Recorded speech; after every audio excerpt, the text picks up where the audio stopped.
जय महाराष्ट्र. नमस्कार. मी मयांक भागवत. आमचा विशेष कार्यक्रम आहे वाघ हरवलाय.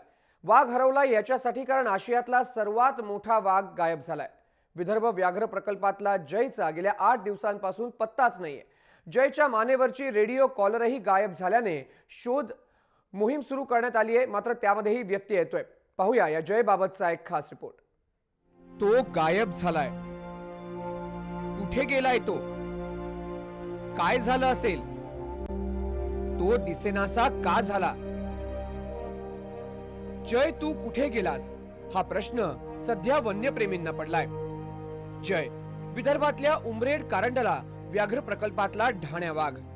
आशियातील सर्वात मोठा वाघ म्हणून आपल्या जयची ओळख. पण जयचा गेले 8 दिवसांपासून वन विभागाला पत्ताच नाहीये. त्यामुळे वन्यप्रेमी जयची तस्करीसाठी शिकार झाली असावी असा संशय व्यक्त करतायत. नागझिरामधला डेंडू आणि अल्फा नावाची वाघीण हे 1.5 वर्षापासून बेपत्ता होते आहे. त्याच्यावर एक चौकशी समिती लागते आहे. त्याच्यावर एक DFO रँकचे अधिकारी नेमले जातात. त्या अधिकाऱ्यांच्याच काळामध्ये ते वाघ बेपत्ता होतात आणि त्यांनाच समितीवर घेणे, मुळात त्या समितींवरच प्रश्नचिन्ह निर्माण होतो. जयच्या मानेवर रेडिओ कॉलरही आहे, पण ती 2 महिने बंद आहे. त्यामुळे जयला कुठे शोधावं असा प्रश्न पडलाय. जयची शिकार झाल्याचा संशय यासाठी व्यक्त करण्यात येतोय कारण 6 महिन्यात 8 वाघ गायब झाले. 2 वर्षात 40 वाघ मारले गेले. शिकार करणारी बहेलिया टोळी अजूनही सक्रिय आहे. कट्टू पारधी देखील पोलिसांच्या तावडीतून गायब झालाय. वन विभागाला मात्र याचं काहीच गांभीर्य दिसत नाही, कारण जयच्या बाबतीत वन विभागाचे अधिकारी काहीच बोलायला तयार नाहीत. एखादा आंतरराष्ट्रीय कुख्यात असा एखादा शिकारी आणि तस्कर त्याला पकडले जाते आणि तो वन विभाग आणि पोलिसांच्या हातून सुटतो, पळून जातो, पळून जाण्यात यश येते, तर हे कुठंतरी मिलीभगत आहे असा पूर्ण अंदाज आम्हाला येतो. राज्याचे वनमंत्री सुधीर मुनगंटीवार, सुधीर भाऊ, मोठ्या थाटामाटाने सेव्ह टायगर कॅम्पेन सुरू केलं. अमिताभ बच्चन यांना ब्रँड अँबॅसेडर बनवलं. पण सुधीर भाऊ, तुमच्या नाकाखाली कुणीतरी जयला घेऊन गेलं. राजकारणासाठी उद्धव ठाकरेंना वाघ भेट दिलात, पण खऱ्या वाघांचं काय? तुमच्या वाघ सिंहाच्या राजकारणामध्ये आम्हाला बिलकुल रस नाही. आम्हाला आमचा जय परत हवाय, कारण जयची जबाबदारी वनमंत्री म्हणून तुमच्यावरच आहे. विजय दिघे, जय महाराष्ट्र, नागपूर. तर जय कुठे गेला हा प्रश्न सगळ्याच वन्यप्रेमींना पडलेला आहे आणि खास करून विदर्भातल्या ज्यांनी जवळपास गेले कित्येक वर्ष विदर्भातल्या 3 ते 4 व्याघ्र प्रकल्पांमध्ये काम केलं. आम्ही हा मुद्दा यासाठी घेतलेला आहे कारण एकंदरीतच वाघांचं संवर्धन ही एक महत्त्वाची गोष्ट या ठिकाणी आहे, कारण वाघांची तस्करी अजूनही होते. आपण थेट जाऊया नागपूरला. त्या ठिकाणी कुंदन हाटे आपल्यासोबत आहेत. कुंदनजी स्वतः गेले कित्येक वर्ष फॉरेस्ट वॉर्डन देखील राहिलेले आहेत. कुंदनजी, जय बाबत जर आपण बोलायचं झालं पहिल्यांदा, तर जय कुठे गेला असावा? संशय असा व्यक्त केला जातोय की त्याची शिकार झालेली आहे, कारण जवळपास गेले काही दिवस त्याचा काहीच थांग पत्ता लागत नाही आणि वन विभाग या संपूर्ण प्रकरणावरती कुठेतरी गांभीर्याने लक्षही देत नाहीये. मयंक, गेल्या एप्रिलपासनं जयचा कुठेही पत्ता नाही आहे आणि जयवर जो एक्सपेरिमेंट सुरू होता WIAचा, रेडिओ कॉलर लावून, सॅटेलाईट कॉलर लावून, तर ती कॉलर जेव्हा बंद झाली आणि त्यानंतर जयचं लोकेशन मिळणं बंद झालं आणि हे त्या सायंटिस्टनी वन विभागाला कळवलं, पण वन विभागाने ते सिरियसली घेतलं नसावं, कारण गेल्या 2 महिन्यात 2.5 महिन्यात त्याला साधं कोणी त्याचं नावही काढलं नाही. आज मीडियामध्ये आल्यानंतर आज कालपासून शोधाशोध मोहीम सुरू केलेली आहे. तर ही दुर्दैवी बाब आहे. पण कुंदनजी, सगळ्यात महत्त्वाची गोष्ट की वनविभाग या संपूर्ण प्रकरणामध्ये एवढा गंभीर का नाहीये? म्हणजे एका ठिकाणी सुधीर मुनगंटीवार जे चंद्रपूरचे आहेत, व्याघ्र प्रकल्प त्या ठिकाणी आम्ही मोठा करणार आहोत, वाघांची संख्या वाढते असं म्हणत संवर्धन वाघांचं करायचं अशी भूमिका घेतात. ब्रँड अँबॅसेडर म्हणून अमिताभ बच्चनला आणतात. मात्र त्यांच्याच जिल्ह्याचा बाजूचा जिल्हा ज्या ठिकाणी हे संपूर्ण व्याघ्र प्रकल्प आहे, ज्या ठिकाणी गोंदियामध्ये नागझिरामध्ये जय पहिल्यांदा होता, त्यांच्या नाकाखालनं गायब होतो जय आणि काहीच वनमंत्री सुद्धा याच्यामध्ये लक्ष देत नाही आणि वन विभाग सुद्धा थंड बसलाय. नाही, वन विभाग कसं आहे की प्रायोरिटी विसरले आहे इथले अधिकारी आणि मुनगंटीवार जे आहेत त्यांचा उद्देश जरी चांगला असला तरी त्यांना हे लोक मिसगाईड करत आहेत आणि ज्या पद्धतीने व्याघ्र संरक्षण व्हायला पाहिजे ते होत नाही आहे. कारण सगळं लक्ष टुरिझमवर केंद्रित झालेलं आहे आज संपूर्ण फॉरेस्ट डिपार्टमेंटचं. त्याच्यामुळं जी प्रायोरिटी आपली आहे, ज्या प्रायोरिटीने आपल्याला forest and wild life conservation protection करायचं आहे ते होत नाही. ही साधी भनकही मुनगंटीवारांना नाही आहे. याचं दुःख कुठेतरी जे आहे ते या ठिकाणी वन्यप्रेमींना होत आहे. सगळ्यात महत्त्वाची गोष्ट म्हणजे आपण काही स्टॅटिस्टिक्स पाहणार आहोत आणि त्यानंतर आपण पुन्हा एकदा कुंदन हाते यांच्याकडे जाण्याचा प्रयत्न करणार आहोत. 2014 आणि 15 मध्ये असं म्हटलं गेलं की महाराष्ट्रामध्ये जवळपास 2003 वाघ असल्याची नोंद करण्यात आली. तर महाराष्ट्रामध्ये नैसर्गिकरित्या 4 वाघांचा मृत्यू झाला. ह्याच वर्षीची आम्ही तुम्हाला आकडेवारी सांगतोय. महाराष्ट्रामध्ये 5 वाघांचा मृत्यू झाला. एका वाघाचा मृत्यू हा 12 वाघांचा मृत्यू नैसर्गिक झाला. डिसेंबर 2015 दरम्यान 13 वाघांचा मृत्यू झाला होता. ही आकडेवारी महाराष्ट्रात जानेवारी डिसेंबर 2015 दरम्यान 13 वाघांचा मृत्यू झाला, तर एका वाघाचा मृत्यू अपघाती झाला अशी माहिती आहे. तर जानेवारी ते डिसेंबर 2014 मध्ये 6 वाघांचा मृत्यू झाला होता. 4 वाघ अनैसर्गिकरित्या मृत्युमुखी पडले. जानेवारी ते डिसेंबर 2014 मध्ये एका वाघाचा अपघाती मृत्यू झाला होता. तर एका वाघाची शिकार 2014 मध्ये झाली अशा प्रकारची माहिती सध्या ग्राफिक्सच्या माध्यमातून मिळते. पुन्हा एकदा आपण कुंदन हाते यांच्याकडे जाणार आहोत. कुंदनजी, तुम्ही म्हणत होतात की कुठेतरी ही शोकांतिका म्हणावी लागेल की अधिकारी या गोष्टीकडे लक्ष देत नाहीत. व्याघ्र संवर्धन किंवा वाघांची संख्या वाढावी याच्यासाठी निधी येतो, खर्च केला जातो, हा कुठे जातो माहिती नाही. कारण जर अशी संख्या कमी होत असेल तर कुठेतरी आपल्याला असं म्हणावं लागेल की सरकारी अधिकारी आणि त्यांचे जे मंत्री आहेत ते या खात्याकडे जे आहे ते जबाबदारी आपली पाळत नाही आहेत योग्य रीतीने. नाही, बरोबर आहे. कारण प्रत्येक जो ऑफिसर या खुर्चीवर बसलेला आहे त्यांनी त्याची जबाबदारी पाळायला पाहिजे. कारण आपल्याला सरकार पगार हे वाईल्ड लाईफ प्रोटेक्शनचं देतं, टुरिझमचं नाही. टुरिझम हे आपलं डिपार्टमेंट नाही आहे. फॉरेस्ट आणि वाईल्ड लाईफ हे प्रोटेक्शनसाठीच आहे. प्रोटेक्शनसाठीच आहे असं कुंदनजी म्हणतायत. मात्र सगळ्यात महत्त्वाची गोष्ट की 2014-2015 मध्ये एक आकडेवारी समोर आली होती की अनेक वाघांचा मृत्यू हा नैसर्गिकरित्या झाला. असं जरी वन विभागाने म्हटलं तरी वाघांची शिकार करून त्यांना मारण्यात आल्याच्या घटनाही घडल्या. महाराष्ट्रामध्ये झालेल्या या घटनांपैकी परराज्यातल्या टोळ्यांचा सहभाग आहे असं देखील समोर आलं. या प्रकरणामध्ये पोलिसांनी ताब्यात घेतलेल्या आरोपीकडूनच ही गोष्ट स्पष्ट झालेली आहे. या संबंधी आरटीआय कार्यकर्ते अभय कोलारकर यांनी देखील माहिती मागवली होती. त्यांनी मिळालेल्या माहितीच्या आधारेच ही गोष्ट स्पष्ट झाली आहे. पुष्कळ राज्यातल्या लोकांना अटक केलेली आहे. एकूण जे आरोपी आहेत ते बाहेरचे आहेत. पुष्कळशे लोक बाहेरचे जे आहेत त्यांचे आरोपी अटक झालेली आहे. एकूण अटक झालेल्या राज्यातील 24 आरोपी आहेत. त्यापैकी 21 आरोपी हे किंवा आपल्या राज्यातले आहेत, तर 70 आरोपी जे आहेत ते निव्वळ अटक केलेल्या परराज्यातले आहेत. म्हणजे आपल्याला हे दिसून आलं की मोठ्या प्रमाणावर जे आरोपी बाहेरचे लोक जे आहेत ते पॉन्चिंग करतायत आणि हे पॉन्चिंग आता त्या बऱ्याच स्ट्रिक्ट ऍक्शन घेतल्यामुळे हे पकडले गेलेले आहेत. तर तुम्ही पाहिलं अभय कोलारकरांची ही माहिती होती की काही ठिकाणी पोचिंग होत आहे, म्हणजे वाघांची शिकार देखील केली जाते. कुंदनजी, जवळपास 20 वर्ष झाली तुम्ही नागपूरच्या आसपासचे जे प्रामुख्याने 5 व्याघ्र प्रकल्प आहेत त्या ठिकाणी काम करताय. फॉरेस्ट वॉर्डन म्हणून तुम्ही देखील काम केलं. मात्र नागझिरा ज्या ठिकाणून जय आला होता या ठिकाणी उमरेड कारंडलामध्ये जवळपास काही महिन्यांपूर्वी तो चंद्रपूरच्या आसपास जे आहे ते आपल्याला दिसला पण होता. मात्र त्यानंतर तो अचानक गायब झाला. आता अशी माहिती मिळते की नागझिरामध्ये आता वाघच उरलेला नाहीये. याची प्रामुख्याने कारण काय आहेत? कुठेतरी पोचिंग हा एक महत्त्वाचा यामध्ये फॅक्टर आहे का? पोचिंग हा म्हणजे एक असू शकतो आणि दुसरं हॅबिटॅटमध्ये जे चेंजेस झालेले आहेत त्यामुळे बऱ्याच नागझिरामधनं वाघ उडून चाललेला आहे. आणि आज नागझिरा अभयारण्य जे आहे त्या अभयारण्यामध्ये आजच्या कंडिशनमध्ये एकही वाघ नाही आहे. कारण जयची जी आई होती ती 2 महिन्याआधीच तिचा मृत्यू झाला. तिचं वय झालं होतं, आपण समजू शकतो.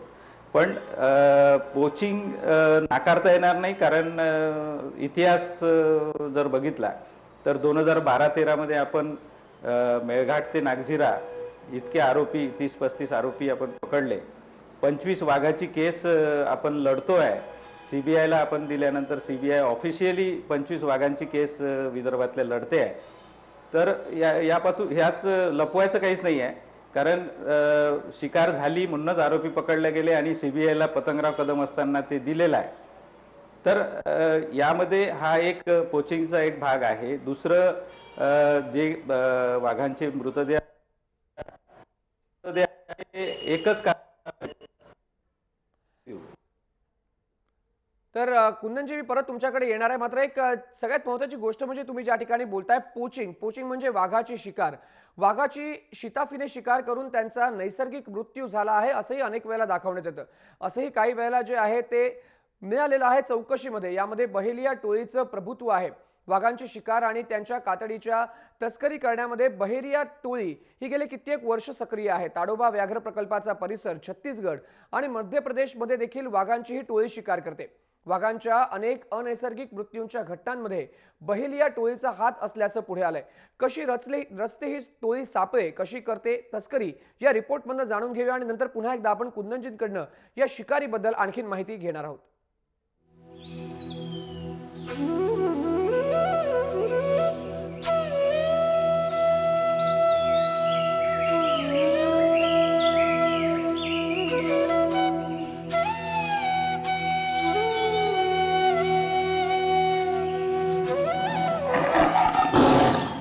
विदर्भातील व्याघ्र प्रकल्पात वाघांची शिकार करण्यासाठी मध्य प्रदेशातील बहेलिया टोळी सक्रिय असल्याची शक्यता आहे.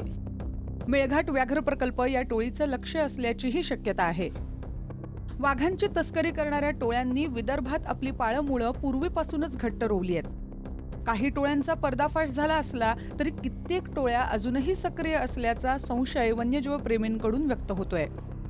या टोळ्यांचे धागेदोरे आंतरराष्ट्रीय टोळ्यांपर्यंत असल्याचंही अनेकदा स्पष्ट झालंय.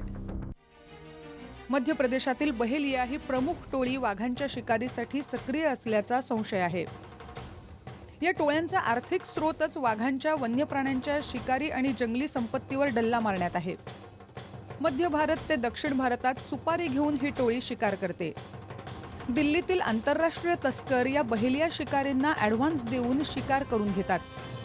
शिकारींना वाघाची कातडी आणि हाडांच्या बदल्यात भक्कम पैसे दिले जातात. व्यवहार ठरल्याप्रमाणे कातडी आणि हाडं तस्करांपर्यंत सोपवली जातात. या टोळीचे आंतरराष्ट्रीय संबंध अनेकदा उघड झालेत. वाघांची कातडी, नख, सुळे, शारीरिक अवयव यांना देशापरदेशात मोठी मागणी आहे. वाघांची हत्या करण्याची पद्धतच या बहेलिया टोळीनं विकसित केली आहे. आधी टोळीतील शिकारी वाघ संरक्षित क्षेत्रात वाघांच्या हालचालींवर बारकाईने लक्ष ठेवतात. ज्या ठिकाणाहून वाघ ये जा करतात तिथं शिकारी ट्रॅप लावतात आणि वाघ ट्रॅपमध्ये अडकल्यास त्याच्या घशात भाला मारून त्याला ठार केलं जातं. या पाशवी प्रकारानं शिकार करण्याचंही बहेलिया शिकारांचं कारण आहे. वाघाला मारण्यासाठी बंदूक वापरली तर बंदुकीतून आवाज होतो.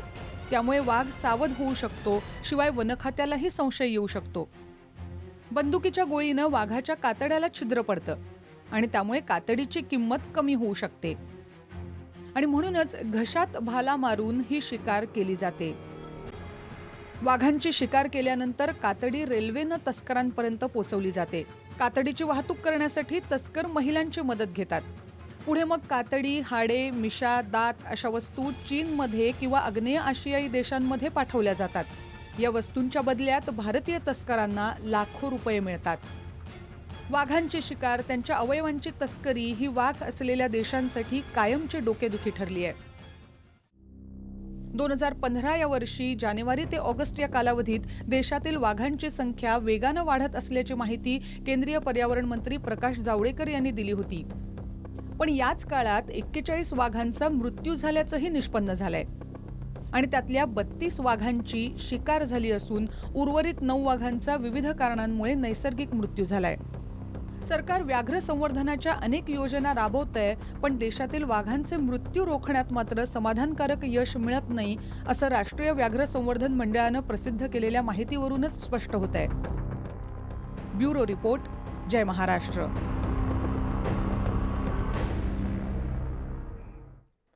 तर तुम्ही पाहिलात कशा प्रकारे ही मध्य प्रदेशची बहेलिया टोळी या ठिकाणी काम करते. आपण पुन्हा एकदा कुंदन हाटे यांच्याकडे जाणार आहोत. कुंदनजी, बहेलिया टोळीबद्दल जर आपण माहिती घेण्याचा प्रयत्न केला तर 32 वाघांचा मृत्यू हा का झाला आणि हे वाघ गेले कुठे, हा सगळ्यात महत्त्वाचा प्रश्न आहे. काय आहे ही बहेलिया टोळी आणि अजूनही ही बहेलिया टोळी हा नागपूर आणि आसपासच्या परिसरामध्ये आणि मध्य प्रदेशमध्ये खास करून सक्रिय आहे? तसं म्हणता येईल, कारण पारधी, कटनी, जबलपूर साईडचा आणि सेंट्रल इंडिया त्यांचं मेन हंटिंग ग्राउंड आहे. तिथे ते लोक वर्षानुवर्षापासनं म्हणजे पिढ्यानपिढ्या वाघाची शिकार करत आहे. आणि हे उघड झालं जेव्हा 2012-13 मध्ये आपण सगळे आरोपी पकडले आणि त्यानंतर त्याच्या इन्व्हेस्टिगेशनमध्ये आपल्याला असं लक्षात आलं की यांच्या ज्या पद्धती आहे ते लोकल्सला इथे वापरून त्यांच्याकडनं बरीच मदत घेऊन ते शिकार करायचे. आणि आता एवढे आरोपी जेलमध्ये आहे सध्या, 2-3 वर्ष झाले, तर त्यांची शिकार ही सुरूच आहे. आणि त्याच्या थोड्या पद्धती त्यांनी बदलवल्या असतील, पण शिकार तर सुरू आहे, कारण त्याशिवाय ते जगूच शकत नाही. आणि त्यांच्या म्हणजे पुनर्वसनाचाही प्रयत्न केला गेला सरकारकडनं, मध्य प्रदेश सरकारकडनं, पण त्यांना हे काम फार इझी वाटतं. त्याच्यामुळं वाघाची शिकार हा आमचा पारंपरिक व्यवसाय आहे असंही स्टेटमेंट त्यांच्याकडनं बाहेर आलेलं आहे. पण कुंदनजी, हाच सगळ्यात महत्त्वाचा प्रश्न आहे की या सगळ्या गोष्टी ज्या आहेत त्या सरकारला माहिती आहेत, या सगळ्या गोष्टी ज्या आहेत त्या अधिकाऱ्यांना माहिती आहेत, मग नक्की याच्यावरती कारवाई का केली जात नाही? म्हणजे बहुधा जयच्या बाबतीतही असंच झालं असावं असे काही जे आहेत ते वन्यप्रेमी शक्यता व्यक्त करतात की त्याची सुद्धा शिकार झाली असावी, पोचिंग झालं असावं. जयच्या बाबतीत आज तसं सांगू शकत नाही, कारण बरेचसे थ्रेट्स जयला होते, कारण तो मॅक्झिमम कॅटल किल करायचा, आजूबाजूतील म्हशी असं तो मारायचा. आणि जो स्थानिक जनतेमध्ये तो एक रोष होता की कुणाची महागाची गाय मारली तर राग येणारच आहे. दुसरं, वन्य प्राण्यांच्या मुळे जे नुकसान होतं तिला आणि जे करंट लावतात लोक, त्यामध्ये सुद्धा जय जाऊ शकतो, ॲक्सिडेंट होऊ शकतो. आणि बहेलियाचं सावट यासाठी आहे की उमरेडकरांना जे अभयारण्य आहे आणि त्या अभयारण्यात आतमध्ये जाऊन बहेलियांनी 3 दिवस राहून वाघ मारला. हे अजित नावाचा आरोपी आपण पकडलेला आहे, त्यांनी तिथे स्पॉट दाखवला. म्हणजे अभयारण्यात सुद्धा वाघ सुरक्षित नाही. बरोबर, अभयारण्यात जयसोबत काय झालं? बरोबर, अभयारण्यात सुद्धा वाघ सुरक्षित नाही. मात्र आपण चर्चा करतोय ज्या प्रकारची ही वाघांच्या तस्करीची ट्रेड आहे. मी आणखीन काही माहिती जी आहे ती लोकांना दाखवणार आहे, मग मी कुंदनजी तुमच्याकडे परत येणार आहे की वाघांची कातडी, नखं आणि इतर अवयवांना आंतरराष्ट्रीय बाजारामध्ये सुद्धा मोठी मागणी आहे. वाघांच्या अवयवांच्या तस्करीचं मोठं रॅकेट आंतरराष्ट्रीय पातळीवरती सक्रिय आहे. भारतीय शिकारी परदेशी टोळींसोबत मिळून ही तस्करी करतायत. ग्राफिक्सच्या माध्यमातून आपण पाहूया, भारतीय शिकारी चीनमध्ये कातडी पाठवतात. झारखंड, बिहार, उत्तर प्रदेशातून नेपाळ मार्गे ही कातडी चीनला जाते. ईशान्य भारतातून म्यानमार मार्गे देखील ही तस्करी केली जाते. नेपाळ, म्यानमार सोबतच्या तकलादू सीमेचा तस्करांकडून वापर केला जातो.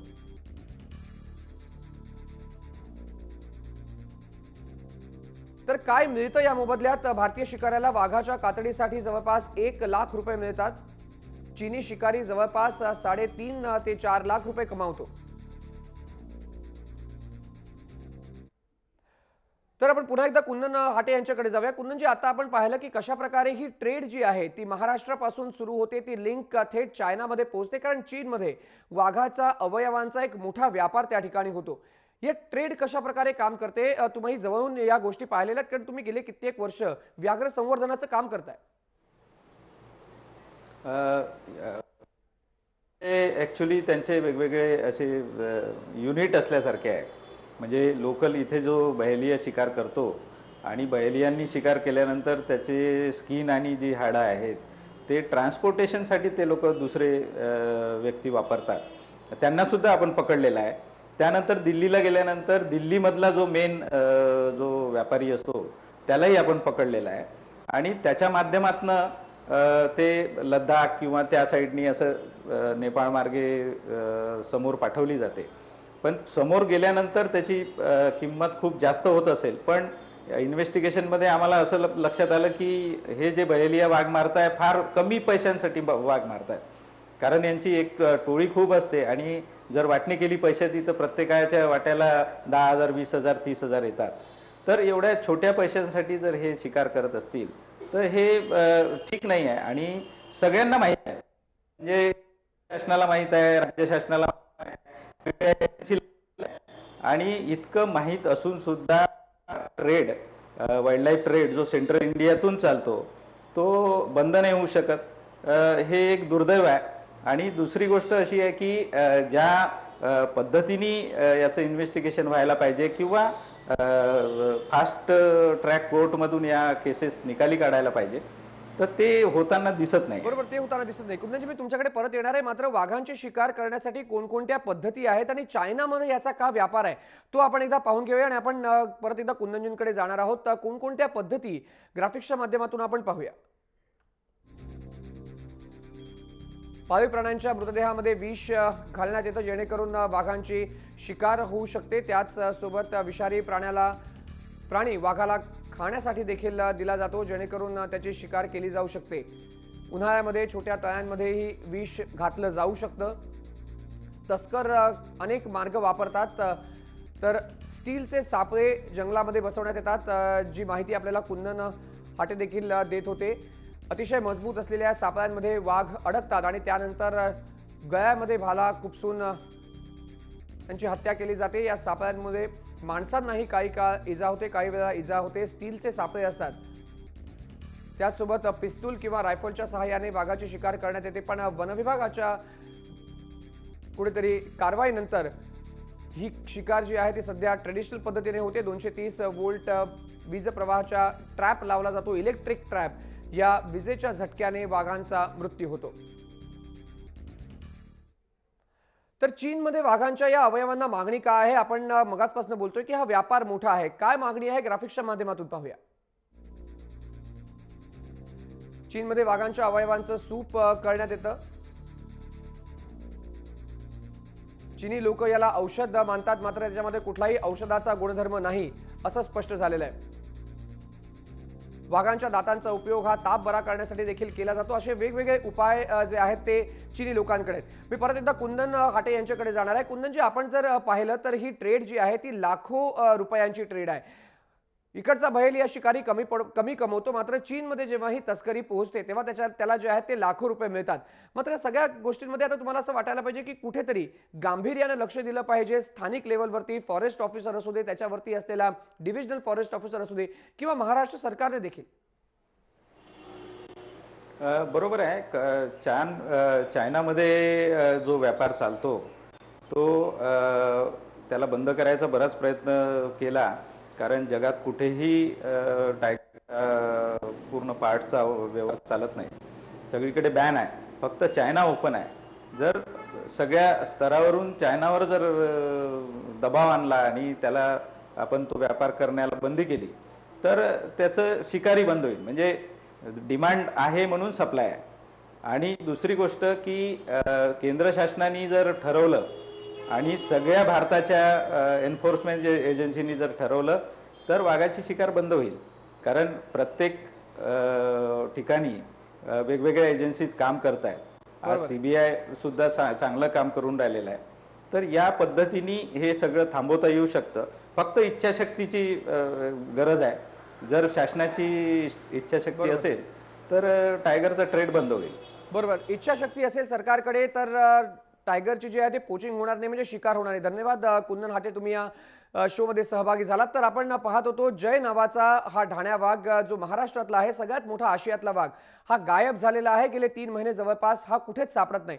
संशय व्यक्त केला जातो की त्याची शिकार झाली असावी. मात्र या संपूर्ण प्रकरणामध्ये आता सरकारने देखील व्याघ्र संवर्धनासाठी गांभीर्यानं लक्ष देणं गरजेचं आहे. जय महाराष्ट्राच्या खास कार्यक्रमात वेळ झालेली आहे. इथेच थांबण्याची. तुम्ही पाहत रहा जय महाराष्ट्र.